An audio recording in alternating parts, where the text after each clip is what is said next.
In today's video, we're going to be talking about the mascots of Haven holiday parks, following their recent desecration at the hands of their creators.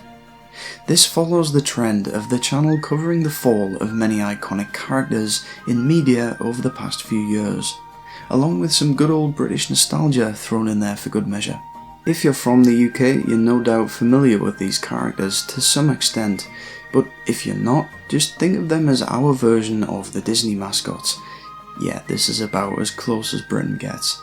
And now for context, imagine Disney announcing that Mickey is sticking around but completely redesigned, so it's not really him.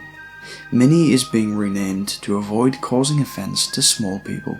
Goofy will also be renamed to avoid offending people with a low IQ. Oh, and Donald is being scrapped completely in favour of his niece. I'm not making this up. That is word for word what's happening to these characters.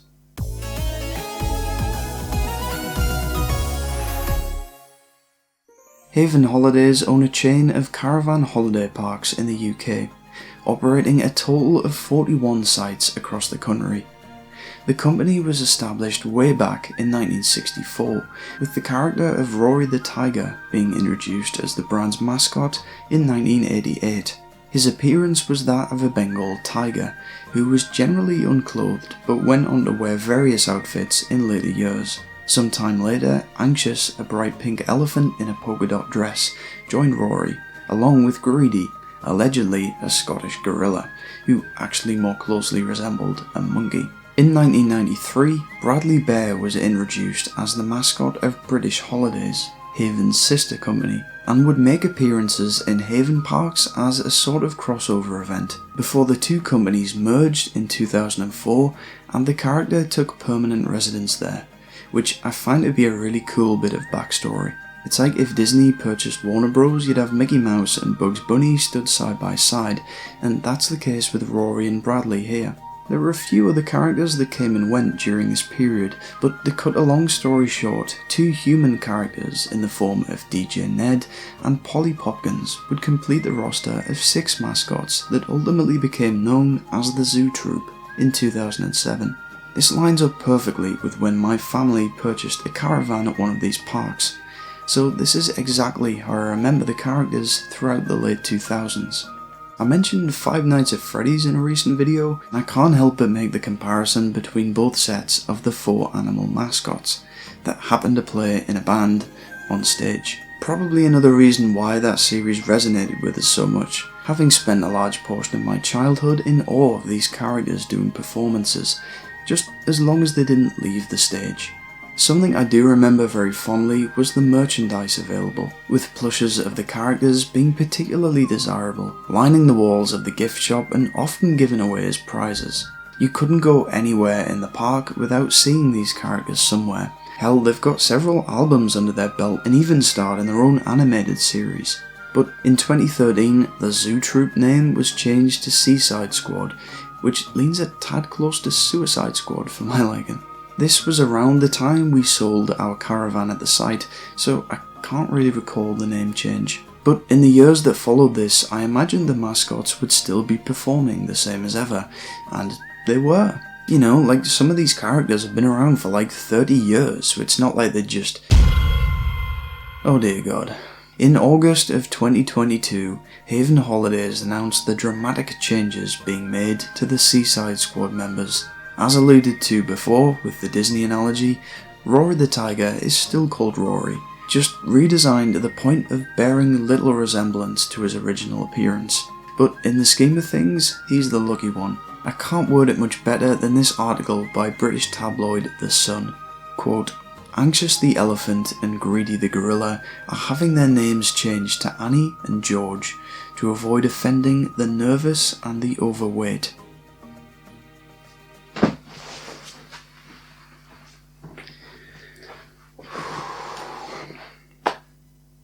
I mean, by that logic, the Mr. Men are fucking screwed. This is abominable. This is utterly horrendous.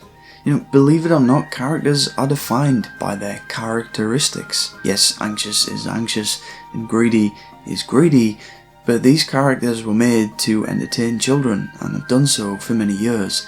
It's not their job to abide every moral code, as long as they're fun. I'm looking at these Cocoa Melon ass looking renders and thinking these are just strips of corporate nothingness. It's like they went out of their way to make these look like knockoffs, and not even good knockoffs. They also state that current mascots Ned and Polly will, quote, become puppets in 2023. That's horrifyingly worded. Did they really see no value in the intellectual property rights of these characters? Like, they were household names and designs, yet these look like they could have been made by any company and nobody would have batted an eyelid. That brand recognition is just completely gone, and it's baffling. It's like I might update my YouTube banner or something to keep things fresh, but I'm not gonna just delete my channel and start again. After all, a sense of familiarity from the public is kinda key to success, especially when it's about 30 years worth. But yeah, the best part, worst, is the Bradley Bear. You know, the one that was the original mascot of British Holidays? Well, yeah, he's gone now, and you'll never see him again.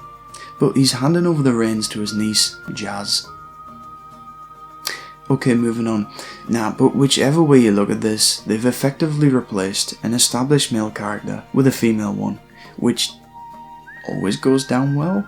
Seriously, if you want to freshen things up, why not just add these new characters to the roster, as opposed to replacing and rehashing the originals?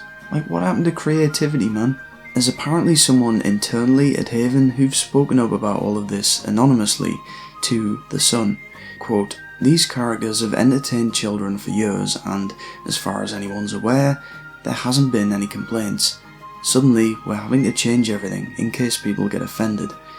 I just don't think our guests would care. I think management has lost the plot. End quote. But what do the guests think? Well, it's funny because I haven't seen a single positive response to this news. Quite the contrary, in fact. There's outrage from parents with kids in tears after being told their favourite character isn't going to be at their holiday park anymore, whilst older audiences have fond childhood memories of the characters, so are obviously disheartened by the news. I mean, I don't know what kind of reaction they expected. I mean, it's so obvious. Some also posed the question of, are the new characters even going to be real-life mascot costumes, or just these CGI abominations manifesting a touchscreen, which wouldn't surprise me at this point.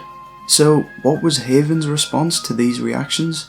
Well, concerningly, they seem chuffed with themselves. Quote, we've seen our Seaside Squad are making headlines. Eyes to the left. Yeah, but have you, read these headlines? People are legit saying that their children are traumatized and they're cancelling holidays. Yes, it's publicity, but it's by no means good publicity. Anyway, that's about all I can take for today, but there's been such a tremendous backlash that I can actually see this decision being reversed. Maybe. But what are your thoughts on this whole fiasco, and do you have any fond memories of Haven holidays? Let me know in the comments section down below. Love to read them. Thanks for watching.